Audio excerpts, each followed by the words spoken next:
The first Avatar was praised for its technological innovations and dinged for its story.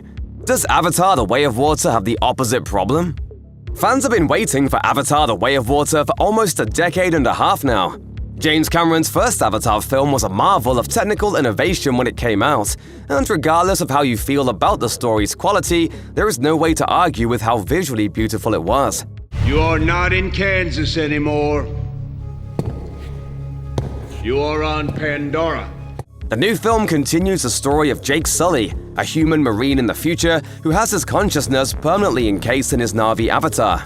His wife Neytiri and their growing family of children, both adopted and biological. Meanwhile, danger reappears as the humans who caused so much destruction on Pandora are back. There are huge battles, gorgeous underwater scenes, and some spectacular CG and motion capture work. There is also, however, the use of high frame rate, HFR, something you may have seen before in films like The Hobbit trilogy or Gemini Man. If you're not familiar with it, a standard film has 24 frames per second, which gives you a more cinematic aesthetic. HFR has 48 frames per second, which makes things sharper and more realistic, like you're watching a play. That sounds great in theory, but in practice it can be very disconcerting. In The Way of Water, this HFR isn't the standard.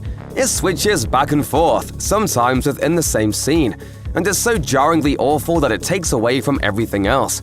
Not every theater can support HFR, but director James Cameron has a hack for that. As Variety reported in October, Cameron spoke at the Busan International Film Festival in South Korea, where he explained that they're using the HFR to improve 3D where we want a heightened sense of presence, such as underwater or in some of the flying scenes. He said that the lower, more standard 24 frames per second is better for scenes with people speaking. He explained the hack this way.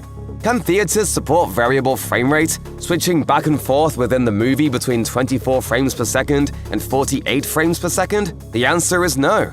They just run it at 48 frames per second. In any part of the scene that we want at 24 frames per second, we just double the frames. And so they actually show the same frame twice, but the viewer doesn't see it that way. And so we're essentially using a simple hack to use a high frame rate platform that already exists.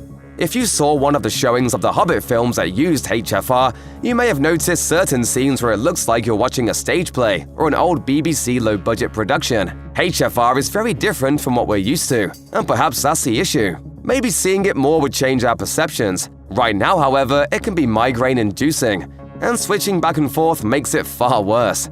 You're tearing me apart! We're already dealing with the jarring move between CGI characters and environments and the military scenes with humans. Add in the frame rate back and forth, and it feels impossible for your eyes to track and adjust. Sometimes a shift happens in the same scene, so while your eyes are refocusing and you're wondering why it looks different, you miss out on a story point or dialogue. Film is supposed to be immersive, and this made it less so for The Way of Water. It's particularly noticeable in the battle scenes, in which James Cameron is a master of crafting. In one shot, we're watching a few Na'vi run across the screen in a standard way, but in the next, the humans appear to be sped up, like someone changed the playback speed on a YouTube video. It's relatively new tech, which means it takes time to perfect. It's inspiring that with everything the industry is going through now, people are still willing to take chances on stuff like this. This technique isn't perfect by a long shot, and it's not ready for implementation in other films until there is another shift in the process. Hopefully, this is better in the next sequel to keep fans happy and their eyeballs rested. Avatar: The Way of Water is currently in theaters.